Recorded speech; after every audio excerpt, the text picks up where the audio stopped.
Boa noite, igreja! Boa noite, amados. Boa noite você que veio com seu carro, que está aqui. Você que está acompanhando conosco pelo Facebook, que está adorando ao Senhor da sua casa.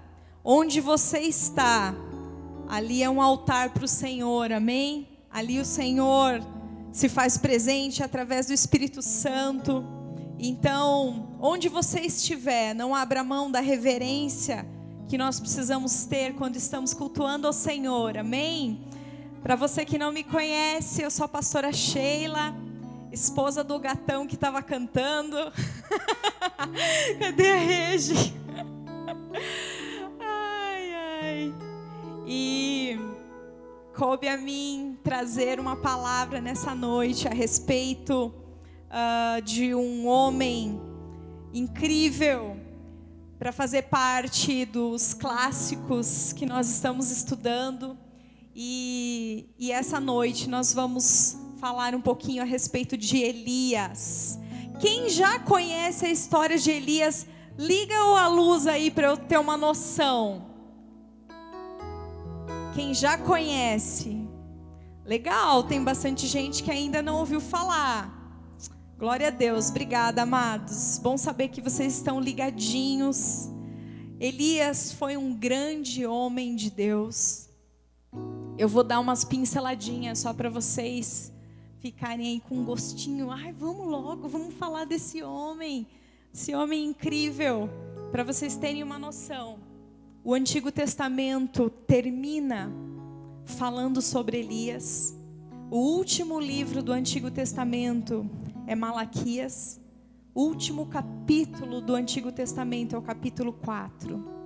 E os últimos versículos, o Senhor nos promete que Elias viria. Então ele diz assim: enviarei, antes do grande dia do Senhor, enviarei Elias, e ele converterá o coração dos pais aos filhos e dos filhos aos pais. Assim termina o Antigo Testamento com essa promessa. Então há 400 anos de silêncio, 430, 440, 400 anos de silêncio. E aí nós temos o Novo Testamento. E o Novo Testamento, se você tem ali 4 evangelhos: Mateus, Marcos, Lucas e João. Lucas capítulo 1 começa falando sobre a vinda de Elias. Lucas capítulo 1 começa falando sobre o nascimento de João Batista. E João Batista, em determinados momentos ali, tem um momento em que Jesus é questionado a respeito dos discípulos de João Batista, quando eles saem da presença de Jesus para relatar a João Batista aquilo que Jesus tinha falado. Jesus então dá um testemunho a respeito de João Batista e diz assim: este é o Elias que havia de vir. Então ele já veio. Então foi um homem incrível. Eu quero ler ainda um versículo de Hebreus, alguns versículos na verdade, 2, 3.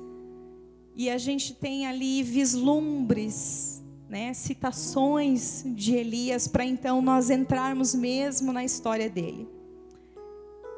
O capítulo 11 de Hebreus é um capítulo muito conhecido, porque ele fala sobre os heróis da fé. É uma galeria de homens e mulheres incríveis que agiram porque criam além daquilo que eles podiam ver. Eles criam num Deus todo-poderoso, Criador do céu e da terra, e com base nisso eles se moviam e eles viviam. Então não era uma fé abstrata, não era simplesmente algo, era o cerne da vida deles. A vida deles era construída nesse pilar de fé. E aí eu quero ler a partir do versículo 35b, que diz assim, falando sobre estes homens: alguns foram torturados, não aceitando seu resgate para obterem superior ressurreição. Outros, por sua vez, passaram pela prova de zombarias e açoites, sim, até de algemas e prisões. Foram apedrejados, como o profeta Zacarias, cerrados ao meio. Essa menção de cerrados ao meio, historicamente, acredita-se que foi do profeta Isaías. Quando ele estava fugindo, ele se escondeu dentro de uma árvore. E um rei ímpio, Manassés, disse: cerre a árvore. E cerraram com ele dentro. Mortos ao fio da espada, andaram como peregrinos, vestidos de peles de ovelha e de cabras. Essa é uma menção a Elias, baseada em 2 Reis 1:8. Passaram por necessidades, foram afligidos e maltratados. O mundo não era digno deles. Andaram errantes pelos desertos, pelos montes, pelas covas. Também é uma menção a Elias. 1 Reis 19:9. Pelos antros da terra. Então, amados, nós vamos falar sobre um destes, de que o mundo não foi digno deles. Vocês estão empolgados? Amém. Que o Senhor ministre aos nossos corações, porque o Senhor ainda continua buscando e levantando Elias, e nós precisamos de Elias nessa geração. Você concorda comigo? Amém, amém. Que o Senhor ministre profundamente aí no seu coração. Qual era o contexto histórico em que vivia Elias? Como é que estava a nação de Israel no seu tempo? Então era assim, amados, a nação de Israel havia sido dividida em dois, né? Já conversamos sobre isso algumas vezes aqui, o pastor Jean já nos explicou várias vezes. No sul ficaram 2 tribos, Benjamim e Judá. As outras 10 tribos eram do norte. Então as tribos do norte começaram a ser chamadas de Israel, e as tribos do sul ficou como Judá, Judá e Israel. E o que acontece quando houve a divisão? Jerusalém ficou no sul, onde era o centro de adoração da nação. O rei das 10 tribos do norte começou a temer que o povo das tribos do norte começassem a ir para o sul, para Jerusalém, para adorar ao Senhor nas festas sagradas, e começassem a falar: puxa, mas a gente está aqui, veio adorar o Senhor, e ficou com medo de perder a fidelidade do povo, ficou com medo que o povo começasse a apoiar o rei do sul. Então, num ato de temor, de incredulidade e carnalidade mesmo, o que ele fez, Jeroboão? Ele decidiu construir 2 bezerros de ouro. Isso está lá em 1 Reis 12. Construiu 2 bezerros de ouro. Colocou uma bem no sul, lá em Dan, em Betel, e outro bezerro de ouro lá no norte, em Dan. Falou assim: agora vocês não precisam mais ir para Jerusalém para adorar. Vocês têm aí os deuses, esses bezerros de ouro que nós fizemos. Quando vocês quiserem adorar, vocês podem ir e adorar esses deuses. Foi algo terrível, porque o povo caiu na idolatria. Porque o que acontece? Um deus pagão, um falso deus, um ídolo dos cananeus e dos fenícios, chamado Baal, também era representado por um bezerro. Então logo o povo confundiu tudo e começou a disseminar a idolatria na nação, nessas 10 tribos, e começou a ficar feio o negócio. Esse era o cenário em que estava Elias. Depois Jeroboão, veio outro rei, honra e tal, chega Acabe.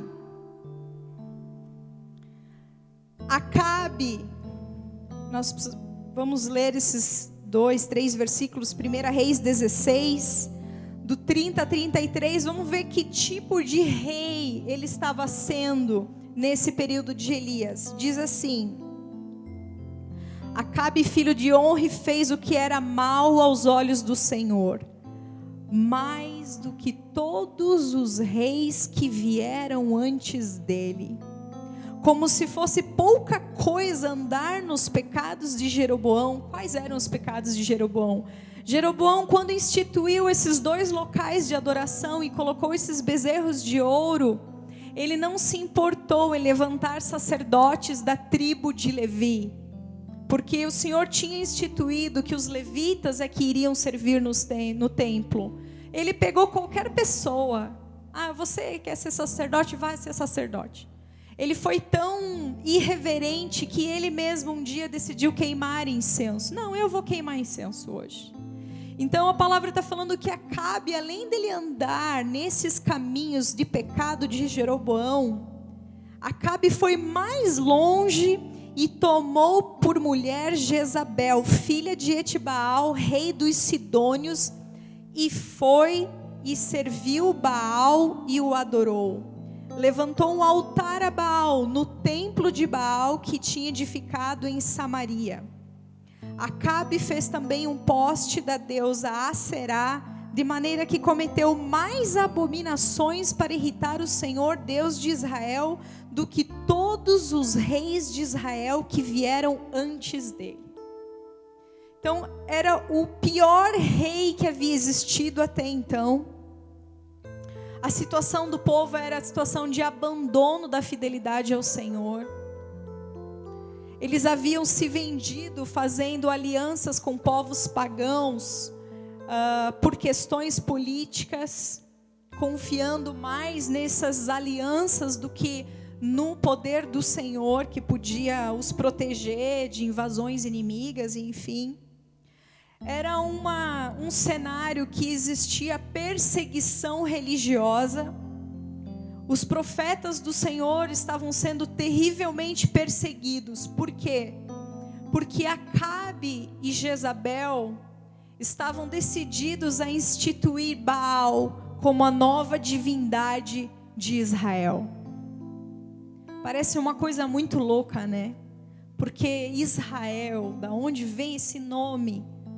Esse nome vem de Jacó, mas o nome dele não era Israel. Quem é que deu esse nome para ele? Yahvé, Jeová, o Senhor. Ele que mudou o nome de Jacó para Israel e falou que seria um povo de Deus.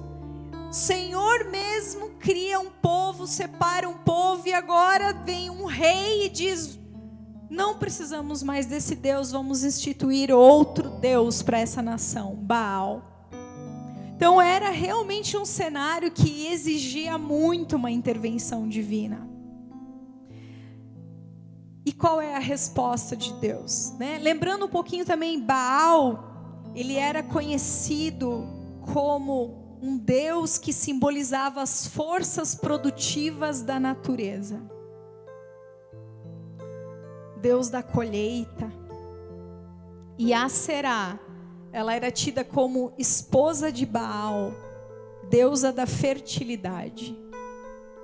Então o Senhor decide se revelar, aparecer em cena, destronar Baal e mostrar àquele povo quem realmente estava no controle do painel de controles do orvalho, da chuva, do clima, da colheita, da provisão, da prosperidade. Esse é o nosso Deus. E aí, amados, como o Senhor sempre escolheu agir em parceria com o ser humano, Ele encontrou em Elias alguém com quem ele podia contar. Alguém com quem ele podia contar para resgatar o povo da idolatria e engrandecer o seu nome. Ao longo da narrativa, nós vamos identificando várias características de alguém com quem o Senhor pode contar. E eu tenho uma pergunta para te fazer nessa noite. O Senhor pode contar com você?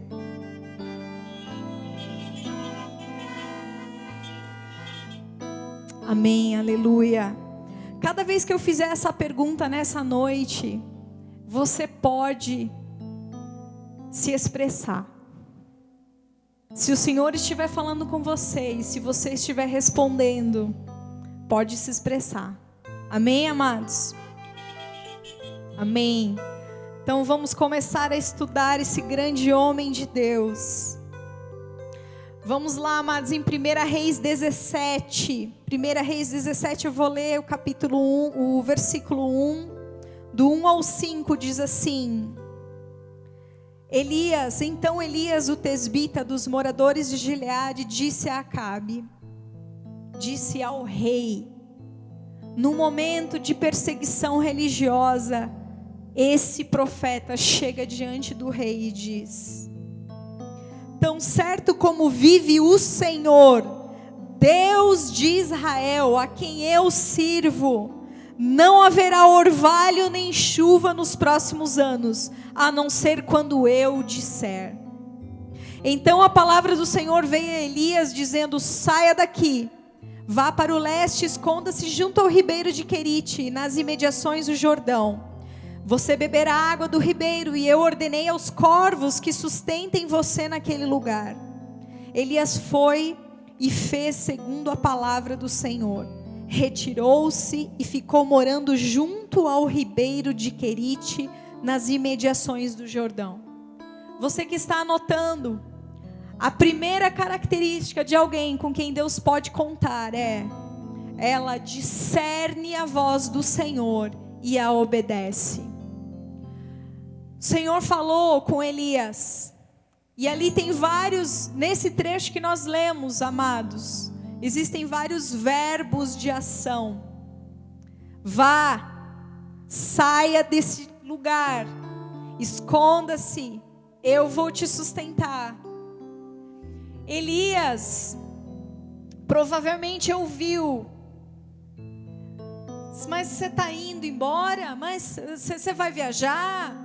Eu vi que você está arrumando umas coisinhas aí para sair. Para onde que você vai? E as tuas galinhas?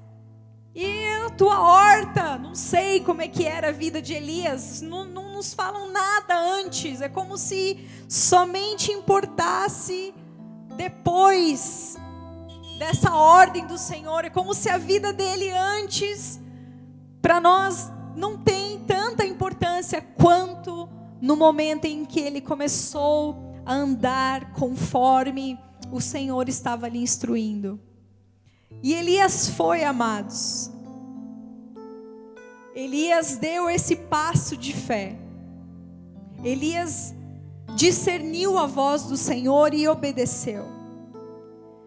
Ele deve ter sentido frio na barriga. Pensa num momento de perseguição e falar com o rei Acabe, lançar esse desafio e depois se retirar para o deserto, se retirar para um lugarzinho lá, ia beber da água do rio. Deve ter sentido borboletas no estômago. Precisou deixar o lugar em que ele estava, as pessoas com quem ele convivia. Obrigada, Fê. Precisou, para obedecer ao Senhor, deixar o seu conforto, seu canal de provisão, seu falso senso de segurança. Precisou crer que o Senhor iria realmente sustentá-lo. Precisou abrir mão do controle. Muitas vezes, para obedecer a uma voz do Senhor, obedecer aos comandos dele, nós vamos ser colocados em situações em que nós teremos que abrir mão do controle e confiar no Senhor. Abra mão do controle, amados. Quanto antes você descobrir que nós não controlamos nada, melhor. Mais fácil, menos dolorido. Versículo 6. Os corvos lhe traziam pão e carne pela manhã, bem como pão e carne ao anoitecer, e ele bebia a água do ribeiro. Estava estudando uns livros bem legais que o pastor Jean me emprestou. E ali falava que os corvos, eles têm o costume, o hábito de armazenar alimento nas fendas das rochas. Então, no lugar onde Elias estava, é possível que ele pôde observar isso.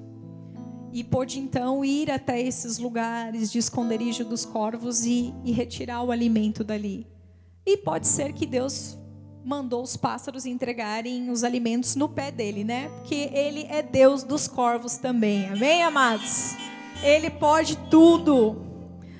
Mas, amados, o interessante aqui é que Elias obedece ao Senhor e primeiramente ele está neste local, sozinho, sem nenhum luxo.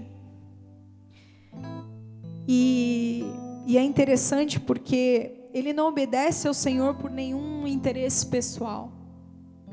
Ele não obedece ao Senhor com segundas intenções. A obediência de Elias é uma obediência madura. É uma obediência total, independente do que aconteça. Aqui muitos já são eliminados, porque às vezes a gente não deixa Ele ser Senhor das nossas vidas. A gente obedece contanto que, eu aceito, mas contanto que, eu faço, eu vou, eu respondo, contanto que, né? Mas Elias não tinha nenhum contanto. Ele estava naquele lugar sozinho. Provavelmente não havia ninguém dando um tapinha nas costas dele, dizendo: muito bem, Elias, parabéns por ter obedecido a voz do Senhor. Eu sei que está difícil, está complicada a situação, solidão e uma situação meio precária aqui, mas seja forte e corajoso, isso vai passar. Não tinha ninguém ali, amados. Nem sempre a gente vai ter uma voz humana nos encorajando e nos incentivando. Nem sempre. E isso vai ter, e muitas vezes a gente vai ter somente a voz do Senhor.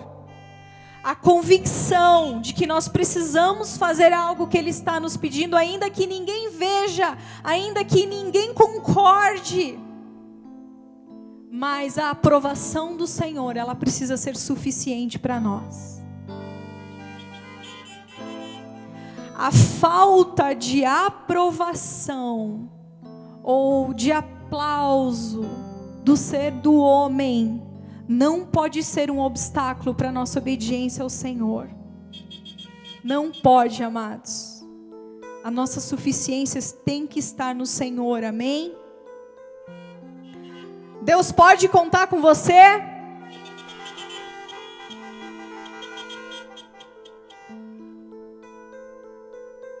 Jovem, você que está decidindo viver uma vida em santidade, você que muitas vezes é ridicularizado pelos seus colegas de trabalho, de faculdade, talvez às vezes faz falta uma palavra de incentivo. Não deixe o seu posto de santidade, porque você de repente não tem uma palavra de incentivo de pessoas de quem você espera. Talvez a família não entenda, talvez os seus amigos não entendam, mas a aprovação do Senhor tem que te bastar. Ela tem que te bastar, amados.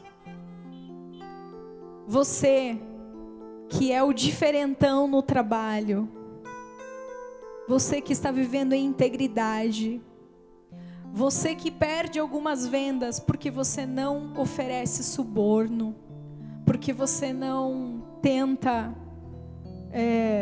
engambelar, prometendo coisas que você sabe que não vai cumprir. Ainda que o teu chefe não veja, não dê um tapinha nas tuas costas ou te agradeça, a aprovação do Senhor tem que ser suficiente, amados. Tem que ser suficiente. Versículos 7 e 8. Mas passados alguns dias o ribeiro secou, porque não chovia sobre a terra. Então a palavra do Senhor veio a Elias: amados, o ribeiro secou. Mas não foi Deus que mandou para o ribeiro? Foi. Deus não falou que ia beber água de lá? Falou. E como que seca?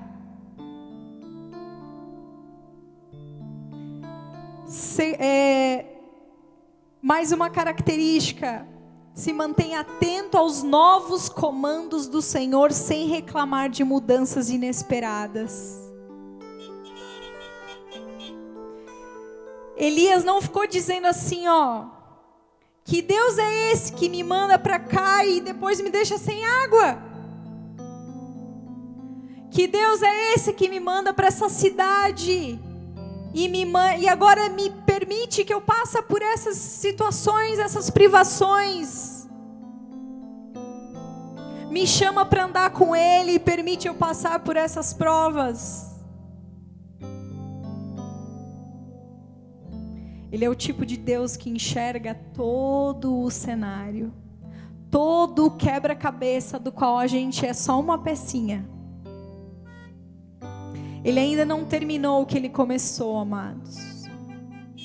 Deixe-o completar a obra, não interrompa o processo. Ele está trabalhando, forjando fé no seu coração. Ele está treinando o seu ouvido para ouvir a voz dEle. Elias teria comandos muito mais profundos e difíceis para obedecer. O Senhor estava forjando ele. Não fuja do processo, não interrompa o processo. Continue atento às novas direções que o Senhor lhe der. Continue submisso à sua soberana palavra. Deus pode contar com você.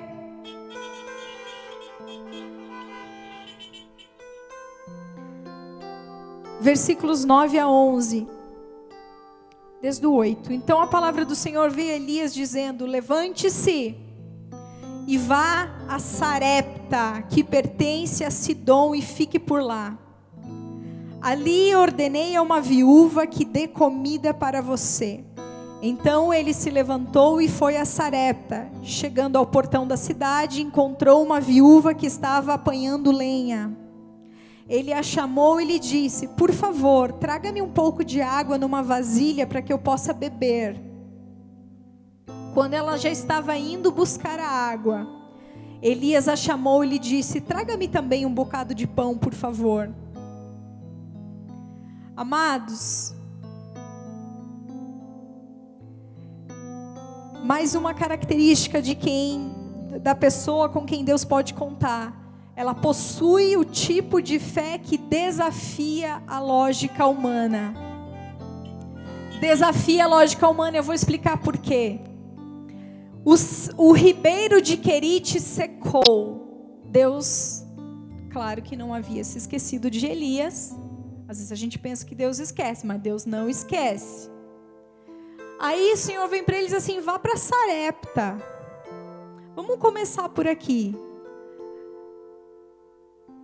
Quem que estava causando todo aquele caos em Israel? Acabe e Jezabel.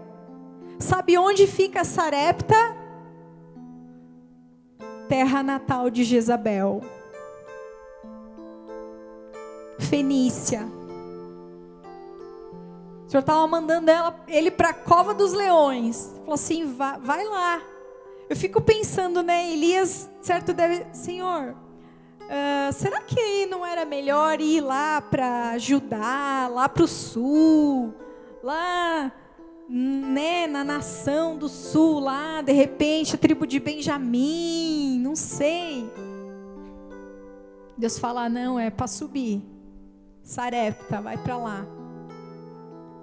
Sabe, era o pior lugar que poderia surgir. Mas era para ir para Sarepta. E é interessante porque lá também a seca estava reinando. E olha que incrível. O Senhor provoca a seca na terra de Baal e envia um servo dele para a terra de Baal, glorificar o nome dele lá. Esse é o nosso Deus. E aí ele diz: você vai porque Tem uma viúva lá que eu já ordenei que ela te sustente, você vai ser sustentado por uma viúva. Gente, as viúvas, era muito comum ter viúva por causa das guerras, os homens morriam muito nas guerras e tinha muita viúva. As viúvas, elas geralmente sobreviviam de catar as sobras nos campos de colheita, né? Chamavam isso de fazer a respinga. Elas respingavam nos campos. E aí, elas não tinham direito à herança. Muitas delas viviam de caridade. Agora, em tempo de escassez e seca, quem continua com caridade? Em tempo de escassez, quem continua? Então Elias pensou assim: que legal, solução para o meu problema é ir para a terra de Jezabel e procurar uma viuvinha. E o que a palavra diz? Ele se levantou e foi. Porque ele tinha uma fé que desafia a lógica humana. Quanto mais difícil, mais glória o Senhor recebe. Quanto mais difícil, mais o Senhor é entronizado, mais Ele é exaltado. Mas é impossível que o homem roube a sua glória. Porque quando não é assim, a gente diz: mas não sei, né? Não, quanto mais difícil, parece que é aí que Deus gosta, né? Eu acho incrível essa passagem porque Jesus cita essa viúva.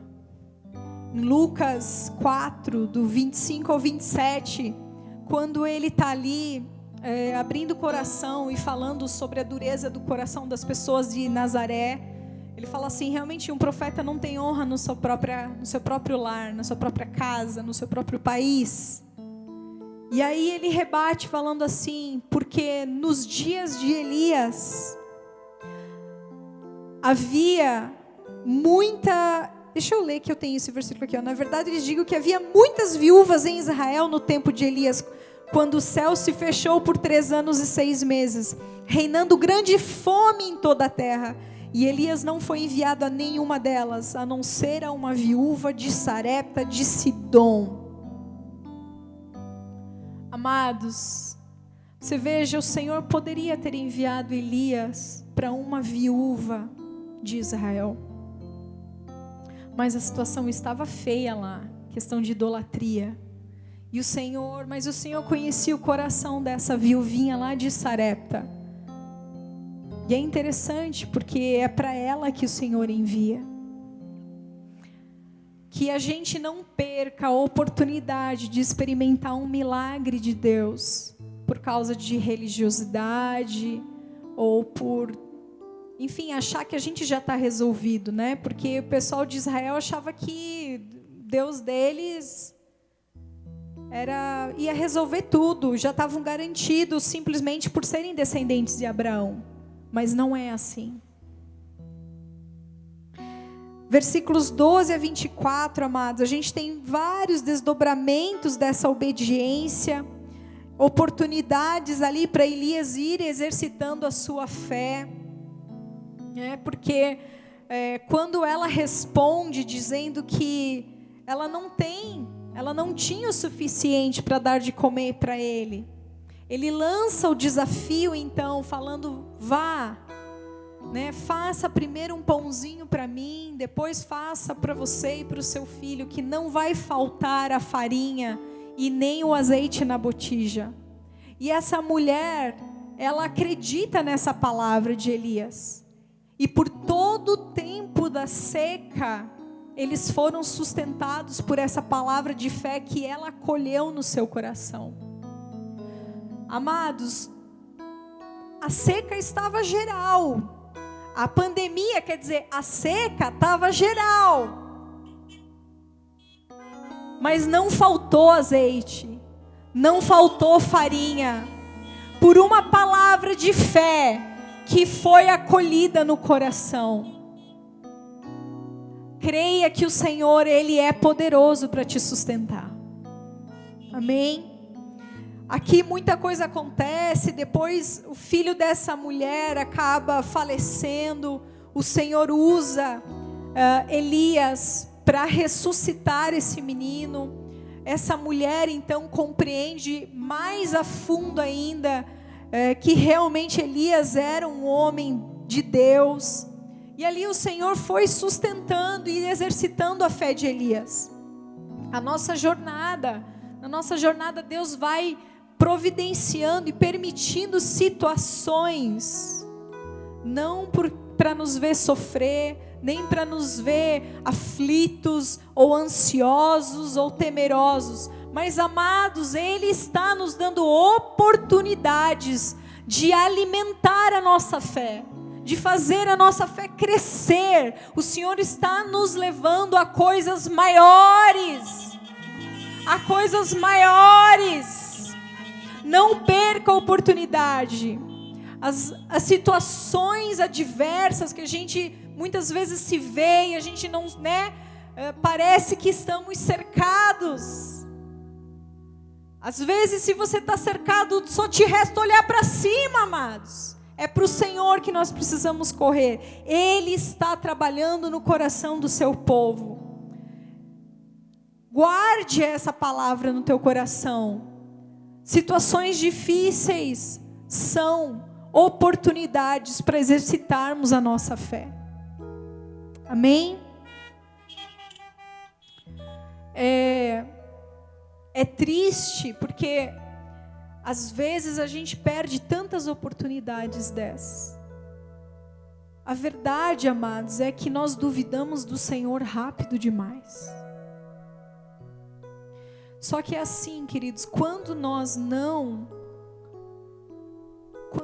colocamos a nossa fé em Deus, quando falta fé em Deus, na verdade nós estamos colocando a nossa fé em outro lugar.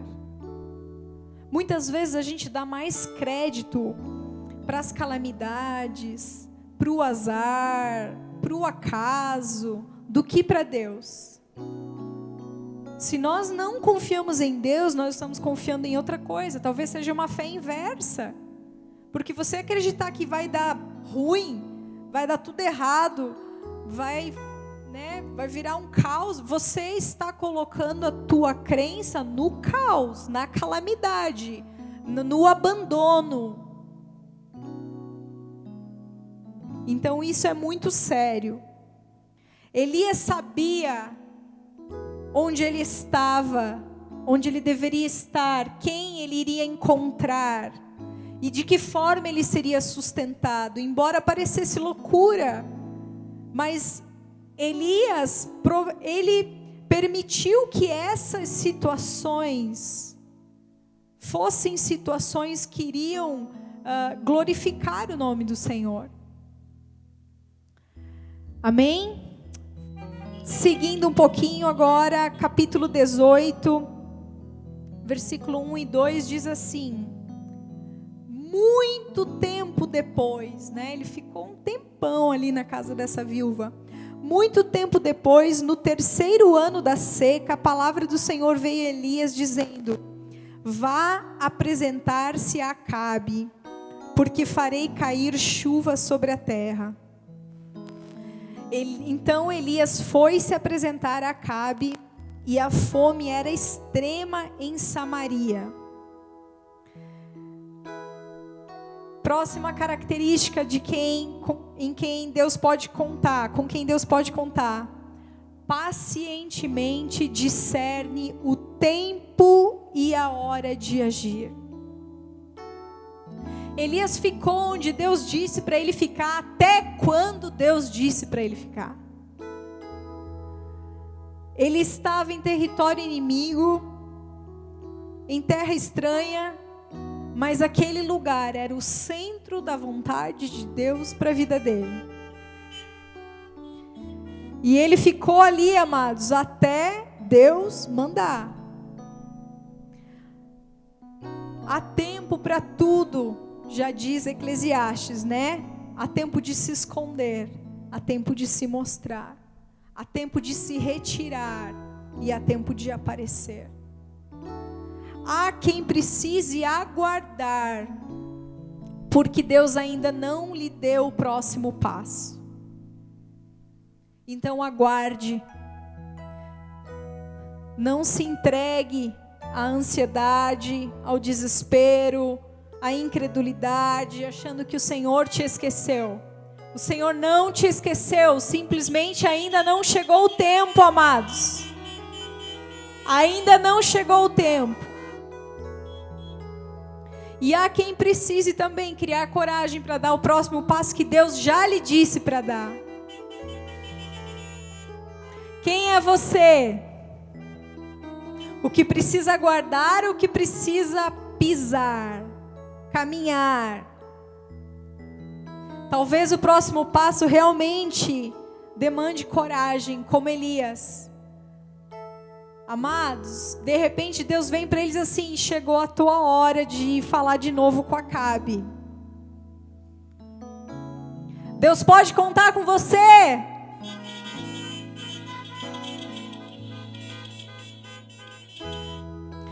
Quando Elias então decide, ele vai, ele obedece, ele se encontra no caminho com Obadias. Obadias era uma espécie de mordomo de Acabe, e ele era um homem temente a Deus. Como eu falei para vocês, era uma época de perseguição religiosa, e Jezabel havia ordenado que fossem mortos os profetas do Senhor. Mas Obadias escondeu 100 profetas do Senhor, divididos em 2 turmas de 50, colocou em cavernas e sustentou com água e pão. Então Obadias era um homem temente a Deus. Então no caminho ele encontra Obadias reconhece Elias, e Elias sabe que ele é um funcionário do rei, fala: avise Acabe que venha se encontrar comigo. Ele diz: eu não vou fazer isso, você está louco, né? Porque, por todos os reinos ele te procurou, estava atrás de você, cada vez que um reino declarava que você não estava lá, eles faziam esse reino jurar que você não estava lá. Imagina se eu vou falar para o rei que você está aqui, de repente o Espírito de Deus te leva para um outro lugar, e aí ele me mata. Parece que para os servos do Senhor era natural o Espírito de Deus fazer o que quisesse com Elias. Imagina, né, gente? Que incrível você ser conhecido como uma pessoa que o Espírito tem liberdade para agir na tua vida. Te leva, te traz, faz, coloca você aqui, põe você lá. Assim era esse amado Elias. Capítulo 18, 17 e 18 diz assim: quando Acabe viu Elias, disse: então é você o perturbador de Israel. Muitos vão querer culpar os servos do Senhor pelo caos instaurado em muitos lugares. É culpa dos crentes, é culpa dos cristãos. Acabe já fazia isso. E versículo 18, Elias, não temia Acabe. Responde: eu não tenho perturbado Israel. Quem tem perturbado Israel é você e a casa de seu pai, porque vocês abandonaram os mandamentos do Senhor e seguiram os Balaíns.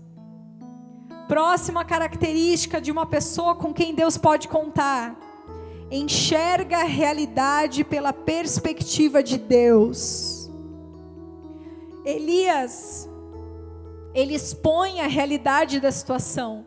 Enquanto muitos estavam dizendo: nossa, por que será a seca? Será que o orvalho de não sei que monte não está dando problema? Será que o mar não está soprando vento? Porque não sei o que. Não sei o que falavam. Porque, as pessoas, da onde que vem o problema? Todo mundo tenta. Da onde que veio? Será que veio da China mesmo? Será que veio de um laboratório? Será que veio do morcego? Será da onde que veio? Como que começou o caos? Mas um servo do Senhor, sensível à sua voz, íntimo dele, enxerga a situação por uma perspectiva divina, celestial. E ele diz assim: o problema é teu e da tua casa, que vocês abandonaram o Senhor, os seus mandamentos, e seguiram os Balaíns. Está aí o problema. Elias expõe o abandono e a idolatria do povo. Os profetas, eles eram homens incríveis, amados, porque as pessoas normais liam nos jornais: a Síria vai atacar do norte, vindo uma nuvem de gafanhoto pelo sul. Mas eles liam os jornais de uma forma totalmente diferente. Eles liam as manchetes e eles conseguiam ter uma interpretação moral daquilo. Eles sabiam que o que existe não é somente aquilo que os nossos olhos veem, que pode ser fotografado. O mundo espiritual é real. E era muito real para Elias. Então eles conseguiam ver os juízos, castigos de Deus. Essas desgraças são inevitáveis quando o povo volta as costas para Deus.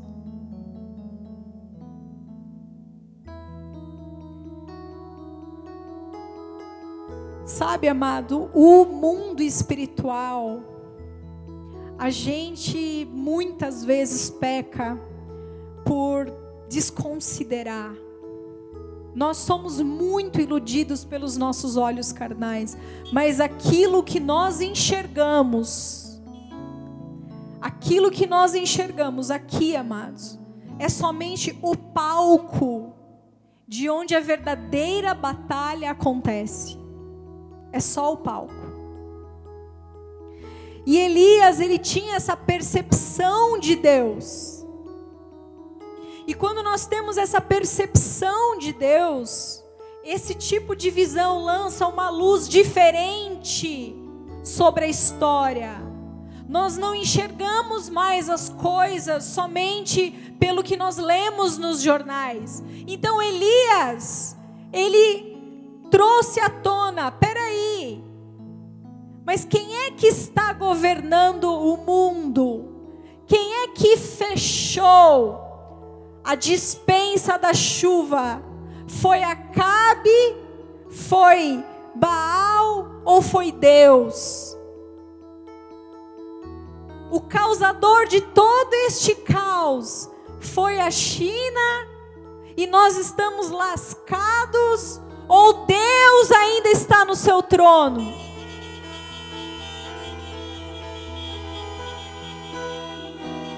Deus ainda está no seu trono, amados. Ele não abriu mão da sua soberania. Ele não abriu mão do governo da terra. Ele não foi dar uma volta em outra galáxia. Enquanto isso, nós nos perdemos. O nosso socorro, você que está o tempo todo ligado nas notícias, você acha que o nosso socorro vem de uma vacina? A sua esperança está colocada em cientistas? Ou você ainda acredita que a tua vida está na palma das mãos de Deus?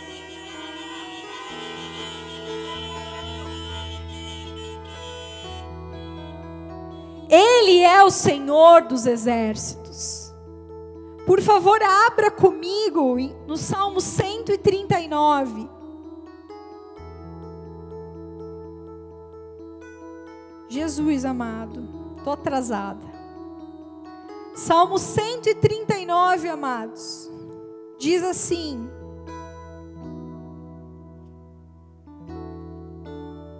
Salmo 139, essa Bíblia tem as folhas tão fininhas. Nós vamos ler, o começo diz: o Senhor, tu me sondas e me conheces, sabe quando me sento, quando me levanto, de longe conheces os meus pensamentos, observa o meu andar e o meu deitar e conhece todos os meus caminhos. O salmo inteiro é incrível, mas vamos pular para o versículo 16, preste atenção. Os teus olhos viram a minha substância ainda informe, e no teu livro foram escritos todos os meus dias, cada um deles escrito e determinado, quando nenhum deles ainda existia. Quando nenhum deles existia, já foram determinados. Amados, Ele é Senhor. Ele já determinou quantos dias eu vou viver, você vai viver. Não é por isso que a gente vai tentar o Senhor. Nós vamos usar máscara, nós vamos usar o álcool, o gel, nós vamos seguir as recomendações de segurança. Porque você veja, Jesus, quando o diabo foi tentá-lo, levou ele para o pináculo do templo e falou: se joga, porque está escrito que ele vai dar ordem aos seus anjos, para que você não tropece nenhuma pedra. Ele estava falando: olha, já está escrito, ele vai cuidar de você, pode se jogar. E o Senhor Jesus responde: também está escrito, não tentarás o Senhor teu Deus. Então nós não vamos tentar, mas amados, nós não vamos andar apavorados. Você consegue imaginar Jesus andando apavorado? Será que algum demônio vai me atingir? Será que eu vou morrer antes de conseguir cumprir a minha missão? Será que eu não vou conseguir cumprir o ministério que Deus me designou? Você consegue ver Jesus assim? Não. Saiba que dentro de você habita o Espírito de Jesus.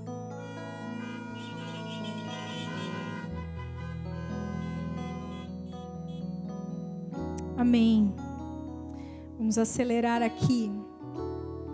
Então eles tinham essa visão espiritual das coisas, e a preocupação dos profetas era: o reino de Deus está avançando, o povo está sendo fiel ou não, o povo está se arrependendo dos seus pecados ou não. Estas eram as questões realmente relevantes. Às vezes a gente se perde, se preocupa com tanta coisa, e as questões realmente relevantes vão ficando, e a gente não pode permitir isso. E ele então propõe um desafio, né? Nos versículos seguintes ele fala para Acabe: mande que todo Israel suba ao Monte Carmelo. Os profetas, vamos nos encontrar lá. Por que o Monte Carmelo? Porque o Monte Carmelo era um lugar onde os cananeus haviam construído diversos santuários e divindades, para as divindades pagãs relacionadas ao clima. Era o lugar perfeito para Deus estraçalhar Baal. E aí, amados, eles propõem ali um desafio, né? Ele falou assim: olha, vamos fazer aqui 2 sacrifícios. Vamos montar um sacrifício aqui, os profetas de Baal. Vamos cortar um boi aqui, um novilho, em pedaços. E aí, vocês vão clamar ao Deus de vocês. E eu vou montar o meu sacrifício e vou clamar ao meu Deus. O Deus que responder com fogo é o Deus verdadeiro. E eles dizem que bom. E foi importante esse desafio. Por quê? Porque todo mundo estava orando e fazendo sacrifício para a chuva. Se simplesmente chovesse, ninguém ia saber quem que tinha feito o milagre. Então fez isso para que o Senhor fosse glorificado. Então isso foi incrível. Aí Claro que eles ficam lá horas e horas clamando para Baal, clamando, nada acontece. Elias chega a zombar deles e nada acontece. Aí quando chega a vez de Elias, no versículo 21, diz assim: até quando? E depois Elias se aproximou de todo o povo e disse: até quando vocês ficarão pulando de um lado para o outro? Se o Senhor é Deus, sigam-no. Se é Baal, sigam-no. Até quando, amados? Até quando nós vamos ficar? Ora confiamos em Deus, ora não confiamos em Deus. Ora acreditamos no Senhor, fazemos uma oração, ora corremos para o misticismo. Ora dizemos: eis-me aqui, Senhor, envia-me. Ora dizemos: ai, não sei se eu estou preparada para o que o Senhor quer que eu faça. Até quando? É a pergunta de Elias. Se Deus é Deus, siga. Se o teu Deus é você, é a tua carne, siga, mas faça uma escolha. É o que Elias está falando. Faça uma escolha. O cristianismo não pode ser teorizado. Não pode ser teorizado. Sabe por quê, amados? Eu não posso me arrepender dos meus pecados na teoria. Eu não posso querer pisar na cabeça do diabo na teoria. Eu não quero ter experiências com Deus na teoria. Eu não quero ir para o céu na teoria. Então, é na mornidão que muitos serão vomitados. Nós precisamos nos decidir. Elias não tinha medo de desmascarar o inimigo. Aí, quando chega a parte de Elias, no versículo 30, diz que ele disse assim: aproximem-se de mim. E todo o povo se aproximou dele. Elias restaurou o altar do Senhor que estava em ruínas. Mais uma característica de com quem o Senhor pode contar: está disposto a restaurar o altar. Vou dizer uma coisa para vocês, amados: não adianta pedir fogo do Senhor, querer ouvir a sua voz, pedir os dons, a sua presença, a sua manifestação, se o altar está em ruínas. Não adianta. Não adianta, amados. Altar é lugar de sacrifício. E só vem fogo quando há sacrifício. Como é que está o altar do seu coração? Ou existem outros altares no seu coração, de repente? Só um importa. Só um importa. Eu vou falar algumas coisas que o Senhor foi trazendo no meu coração enquanto eu estava preparando essa palavra. Talvez sem você perceber, você permitiu no seu coração alguns altares que competem com a soberania do Senhor sobre a sua vida. De repente tem aí um altar do conforto, onde você sacrifica ali o tempo que o Senhor te confiou para outras coisas. Talvez haja um altar da luxúria, onde você tem sacrificado recursos que o Senhor permitiu que chegasse às suas mãos para outras coisas. Talvez haja um altar da aprovação humana, sacrificando a aprovação do Senhor.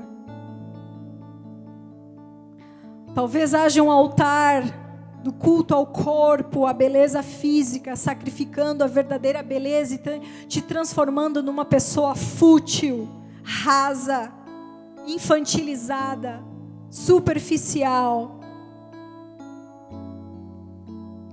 Talvez haja um altar do culto à sabedoria, à intelectualidade, onde você sacrifica a verdadeira sabedoria, onde você tem sacrificado a humildade que o Senhor requer dos seus servos.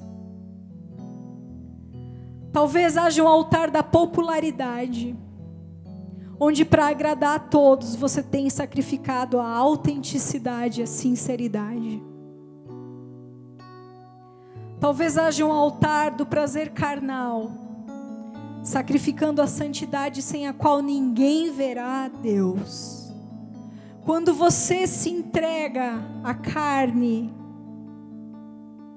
você sacrifica momentos em que você poderia ter experimentado ser sustentado por Deus, onde você poderia ser abastecido pelo Senhor e suprido pelo alto. Amados, se estes altares são reais, não adianta reclamar por que o fogo de Deus não vem, por que você não ouve a voz do Senhor ou não consegue encontrar prazer nas coisas dele. Talvez seja porque o altar dele está em ruínas, enquanto que os demais estão abarrotados de oferendas e sacrifícios diários. É preciso restaurar o altar do Senhor.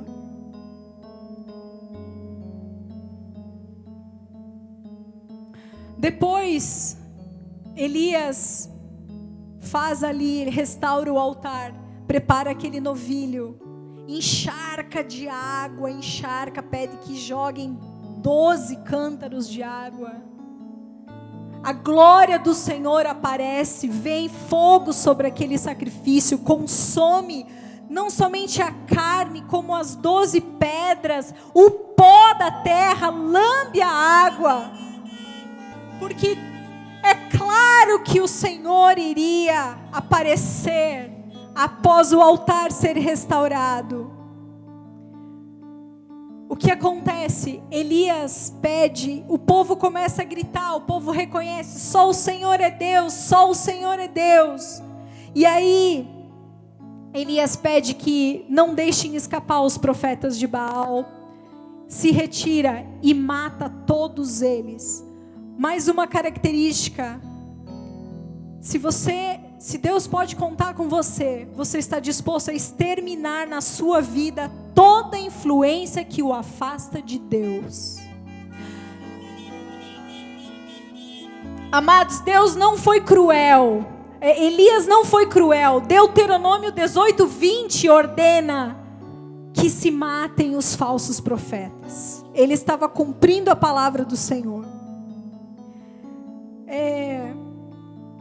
Eu não sei quem são essas influências que você precisa eliminar da sua vida. Talvez sejam amigos, adoradores de ídolos, zombadores, escarnecedores que você precisa se afastar. O que quer que esteja te afastando de Deus, aniquile na sua vida.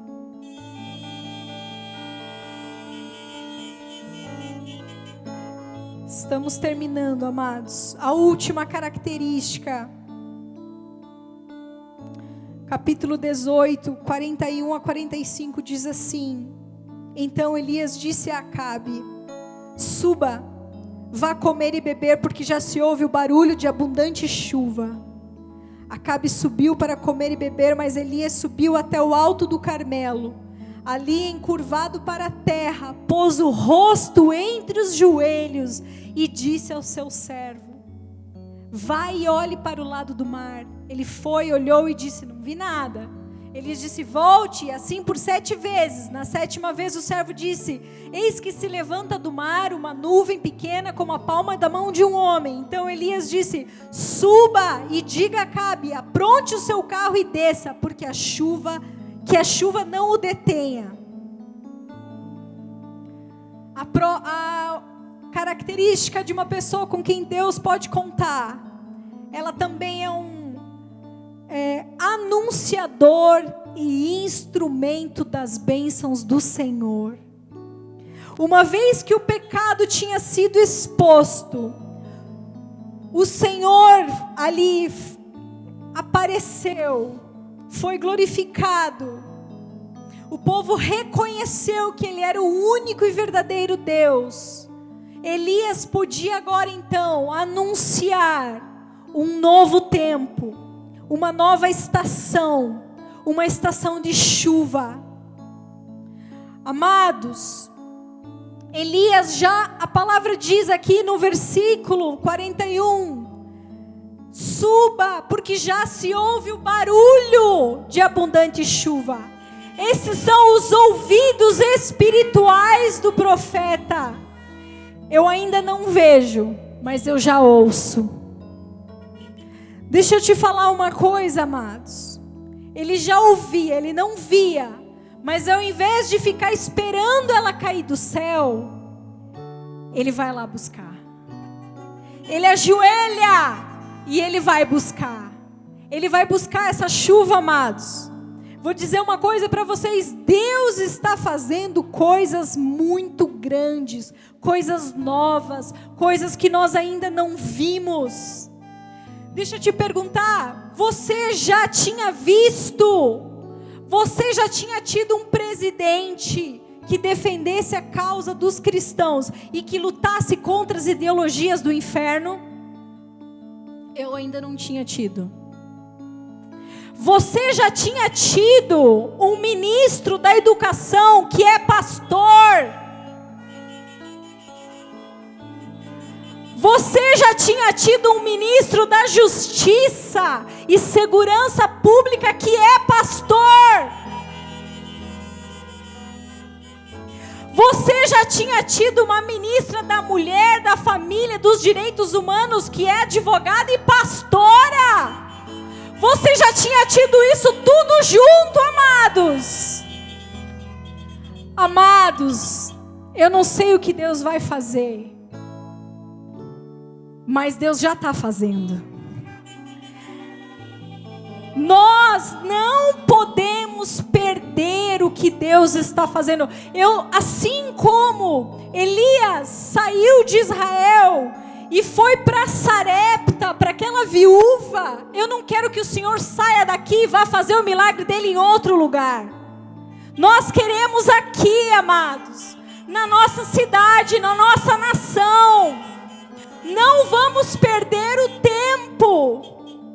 Não vamos nos distrair. Nós precisamos, como Elias, colocar o rosto entre os nossos joelhos até que a vontade do Senhor seja estabelecida na terra. Amados, Deus pode contar com você.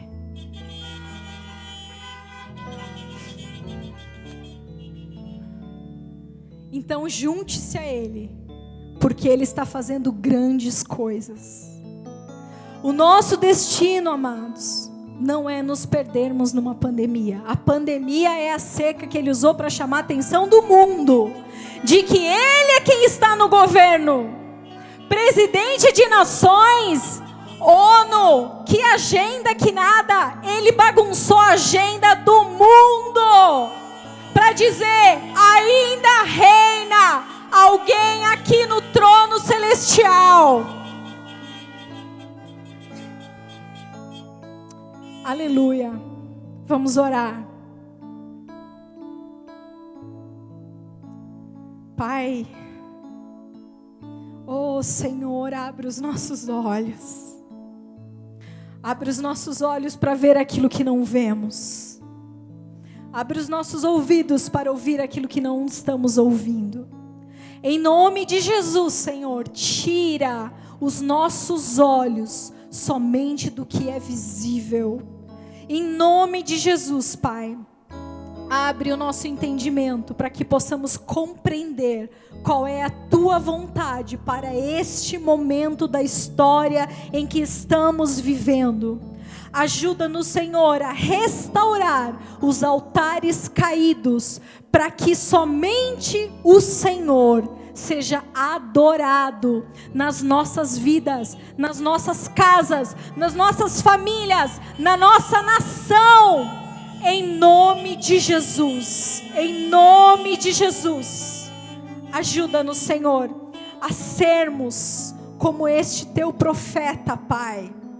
Que, Senhor, ajuda aqueles que estão se perdendo, Pai, a voltarem para Ti e a engrandecer e exaltar o Teu santo nome, ainda que no meio do caos, em nome de Jesus. Amém. Glória a Deus.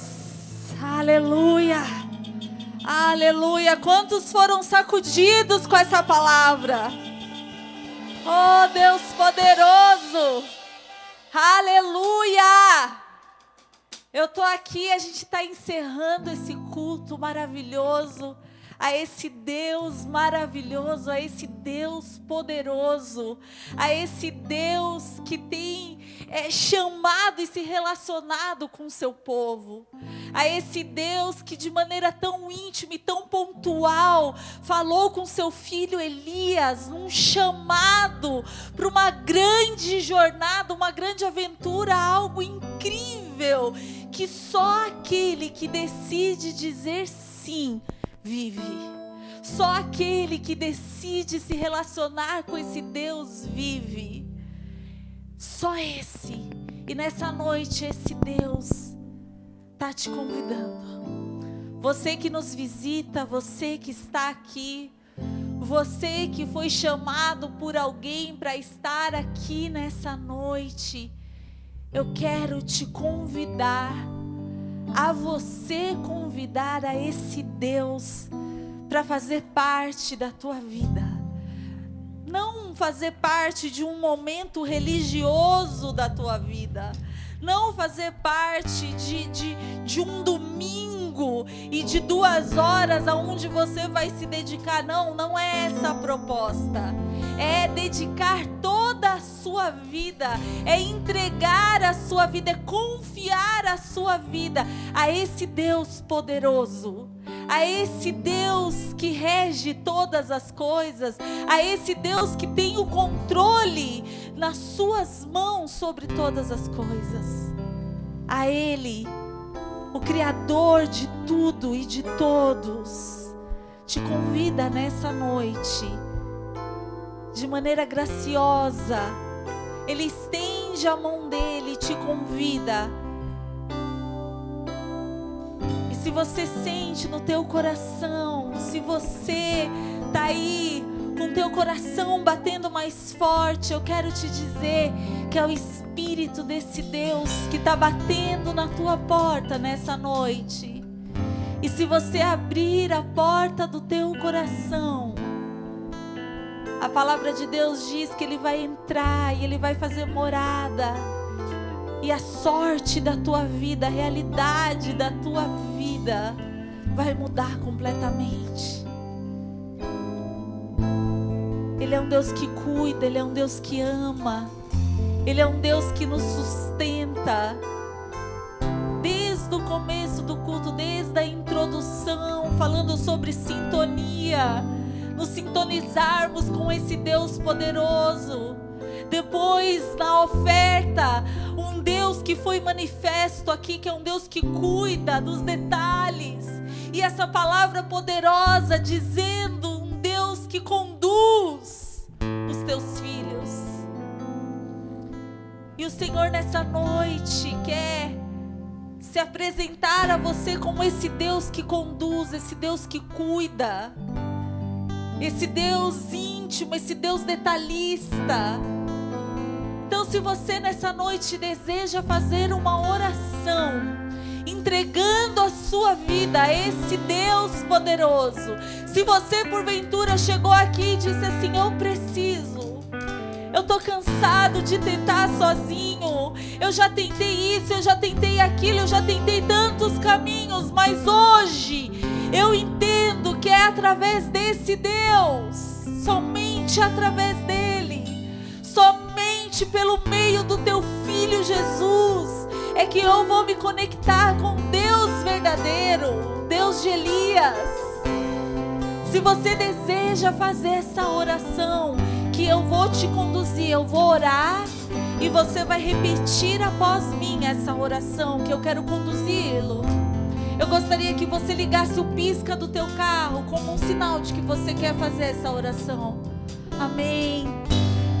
Tem mais alguém aqui? Glória a Deus por você. Eu não te conheço, eu não sei quem você é, eu não consigo nem te enxergar daqui. Mas o Senhor te conhece. O Senhor conhece a tua vida, o teu trilhar. O Senhor te trouxe nessa noite aqui porque Ele quer se apresentar a você. um Deus vivo, um Deus verdadeiro, um Deus que te conduz de glória em glória, um Deus de vida abundante. Se você está na tua casa, se você está no Facebook, se você está assistindo pelo canal do YouTube e deseja fazer essa oração, saiba que o Senhor está ouvindo, porque Ele tem ouvidos e ouve. Ele é vivo, Ele é real. Eu quero te convidar então, coloque a mão no teu coração, feche os teus olhos, que você está prestes a fazer a oração mais importante da tua vida, a oração que vai transformar. Como a pastora Sheila disse, a gente tem os olhos muito para essa terra, nós temos um olhar muito terreno, mas eu quero te dizer que nesses meus mais de 20 e tantos anos de cristianismo, eu já consigo vislumbrar com os olhos espirituais o poder dessa oração. E eu quero te dizer que ela é poderosa em seus efeitos. Porque quando você abre o teu coração confessando o Senhor Jesus como o Senhor da tua vida, o seu destino é mudado. A palavra diz que Ele te tira das trevas e te transfere, te transporta e te traz para um reino de vida, de luz. Vamos lá, diga assim: Senhor Jesus, nessa noite eu entrego a minha vida nas tuas mãos. Eu confesso, crendo de todo o meu coração, que o Senhor morreu, o seu sangue derramado serviu para me salvar, para me resgatar das trevas. Eu te confesso como meu Senhor, como meu Salvador.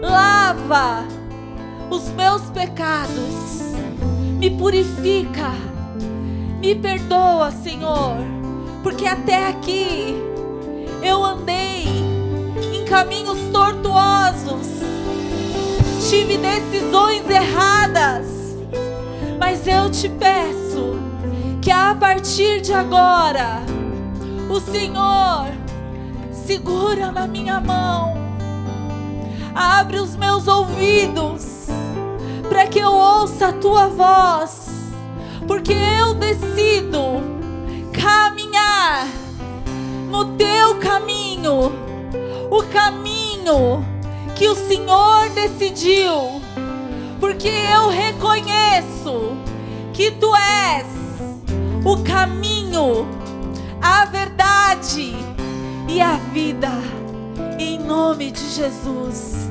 Amém. Aleluia! Oh!